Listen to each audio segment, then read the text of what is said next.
así. Aquí estamos con Jorge Escotado, el hijo de Antonio Escotado. Bueno, maravilloso padre el tuyo, ¿eh? Sí, sí, vamos, sobre todo maravilloso maestro. Maravilloso maestro. ¿Qué te ha dejado, Jorge, a ti marcado a fuego? Pues yo creo que algo parecido a lo que ha dejado a todos sus lectores, ¿no? Que es una enseñanza, una manera de entender la realidad y mi padre ha hecho mucho trabajo por los demás. Y entonces lo que nos ha dejado es, pues eso, todas sus investigaciones, su cultura, es un trabajo único por la humanidad, obviamente a la que dedicó todo su tiempo. Obviamente eso obliga a dedicar muy poco tiempo a otras cosas, ¿no? Que a lo mejor otros seres humanos no están dispuestos a renunciar a ellas, pero él sí renunció a todo por el estudio y por el amor al conocimiento, y gente así nace cada pocos siglos. Pocos siglos. ¿Estás contento con la estatua que se le va a hacer? Voy a luchar por ellos y he traído a Begoñas por esto. Muy bien. Pues enhorabuena, Jorge. Si el problema no es tanto si la política debe o no debe existir o si debemos o no debemos tener políticos, que es una obviedad, es una perogrullada. A no ser que nos metamos en teorías un poco marcianas, ya sabéis, las anarcocapitalistas y estas cosas, la cuestión es el número de políticos y la cantidad de recursos y de poderes que les vamos a entregar. Es decir, si tuviésemos un Estado pequeño, eso no puede ser con la financiación justa que van a necesitar para las pocas atribuciones que tienen, no habría tanto problema. En Suiza no se quejan de los políticos porque son pocos. Bueno, de hecho no hay ni presidente, es un comité que gobierna el país que se va turnando. Literalmente es una comisión, parece la comisión de una empresa, ¿no? Una especie de directorio. Puede compatibilizar con su trabajo. Y lo puede compatibilizar. Hay pocos políticos. Los que están en puestos de responsabilidad cobran bien porque tienen que atraer talento, obviamente. Esto que se dice aquí es que los políticos, fíjate cuánto gana, qué sé yo, un ministro gana muy poco para la responsabilidad que tiene, demasiado poco. En serio, yo si estuviese en la empresa privada ganando 270, 300.000 euros al año, no me dedicaría a la política, no tendría ningún incentivo para hacerlo. Sí, que para lo mismo. Voy a estar, claro, yo con lo que hay. Me van a estar, la prensa me va a estar apuñalando a diario, voy a ganar una miseria. Bueno, lo único que me van a poner un retrato en el ministerio el día que me cesen, ¿no? Y ya está. Bueno, al final lo que atraes, pues es a eso, a medianías, a gente de partido. La cuestión es, ¿cuántos habríamos de tener? Y eso es necesariamente pocos. Y no tanto cuántos se les paga, que para los puestos de responsabilidad hay que pagarlos bien, sino qué poderes se les va a entregar. La clase generación de occidentales que hacen dos viajes en su vida, un viaje hacia el marxismo en su juventud, de los años 60, y muchos de ellos, los más inteligentes, un viaje de salida del marxismo. De hecho, libros como 60 semanas en el trópico, que muchos de vosotros tenéis ahora mismo ahí, según puedo ver, no digamos ya los enemigos del comercio, son una explicación de esa salida del marxismo.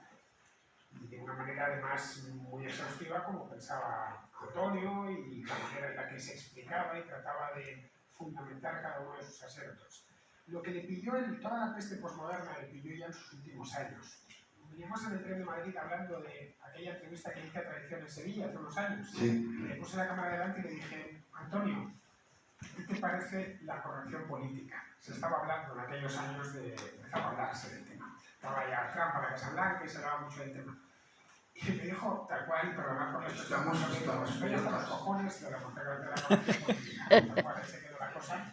Bueno, lo desarrollé un poco, pero se le notaba algo como con toda esta tontería que nos ha castigado y nos sigue castigando desde entonces, algo confuso, como que no entendía muy bien cómo podía ser que habiendo salido de un identitarismo tan infame como el marxista, se podía precipitar Occidente de nuevo en la sinrazón, que es el feminismo radical, en fin, todo lo que llaman cultura woke.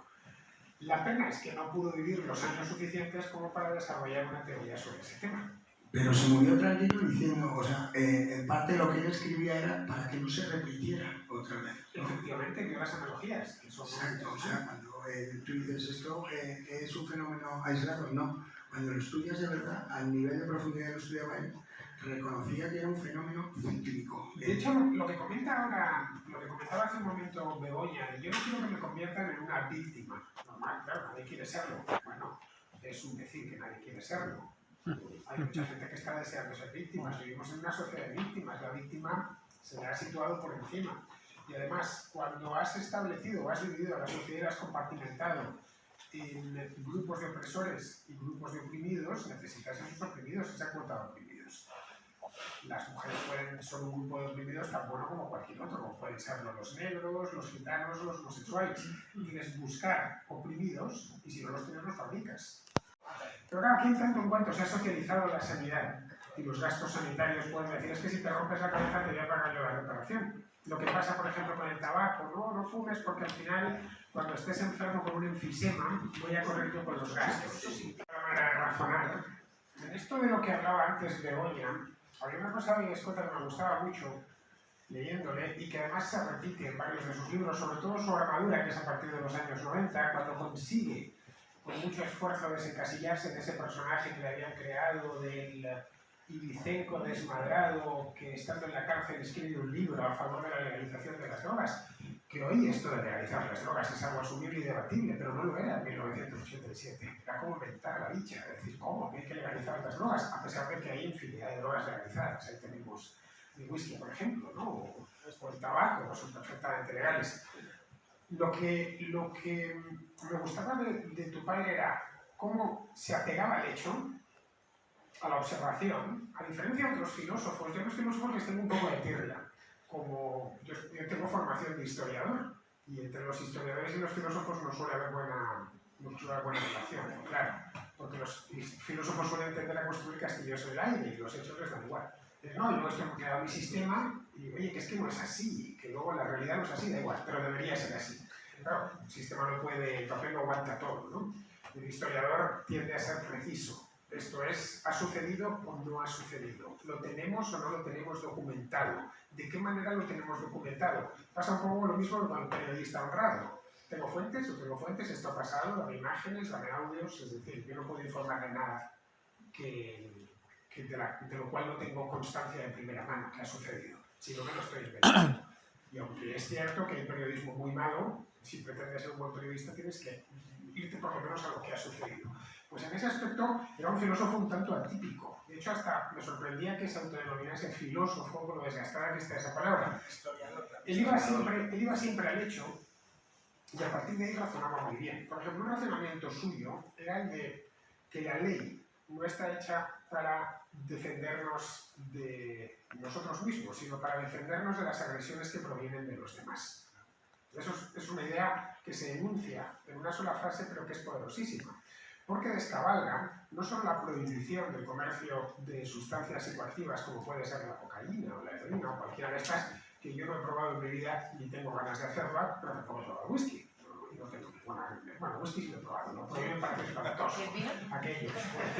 El vino tampoco me gusta. El vino tampoco me probado porque el vino blanco. ¿Abusas del café? Del vino, no abuso, me tomo 3 al día. No, me tomo 3 al día y el café mejor. A mí no me gusta el perder control de mi entorno y no por eso no me está drogando, vamos. Nada de eso. No era así. En cuanto, te explico por qué. Él ya había pasado lo que más aterra a una persona, que es la muerte del ser querido. De tu vida. Es decir, cuando ya ha fallecido un hijo, eso es el horror, de verdad. Solamente quien es padre o madre puede atisbar. Yo no soy su padre, pero sí soy hijo. Y entonces puedo atisbar de lejos, como por un catalejo a qué se refería. Entonces él ya no tenía ese miedo a la muerte. He subido a la emboscadura, justo se cumplen 13 años del fallecimiento de mi hermano Román, y he subido el texto que escribió mi padre y leyó en el funeral, y es verdaderamente acongojante. O sea, si queréis leerlo, lo que siente un padre cuando se le muere un hijo, ahí está. Que se había hecho, que la habían fabricado. Pero no, o sea, a Antonio no le costaba nada hablar de todo ese tema y defenderlo con vehemencia y con la seguridad de que una persona hoy en día ve esos vídeos de hace 15, 20 años y se queda tremendamente convencido, porque él lo único que hacía era decir lo que hacía y lo que hacía en casa y lo que llevaba haciendo 10, 15 años. Entonces, esa parte de personaje, él no la tenía, él era persona todo el tiempo. Es decir, cuando a él lo llevaban como el tío de las drogas, el tío que tal, lo bueno es que nunca tenía que defenderse, porque tú te defiendes cuando te están poniendo algo como que no es tuyo, ¿no? Porque persona que viene de prosopon, que es más cara, dice, bueno, pero que tú eres el de la... Da igual, cualquier... No, pero porque él, dentro de que era una cosa más de las cosas que hacía en la vida, él no entendía cómo una sola costumbre se le llevaba a, de alguna manera, llamar tanto la atención de la gente. Uno puede asumir, ser consecuente y responsable con las decisiones que adopta. Entonces, las consecuencias de las decisiones que adopta no vas a tener siempre a alguien a quien responsabilizar de ellas, sea el Estado, o sea tu vecino que es más rico, o sea un chivo expiatorio, efectivamente. Pasa con las drogas y pasa con cualquier otra cosa. Pasa con quien quiere tener dominio sobre su vida, dominio sobre sus decisiones.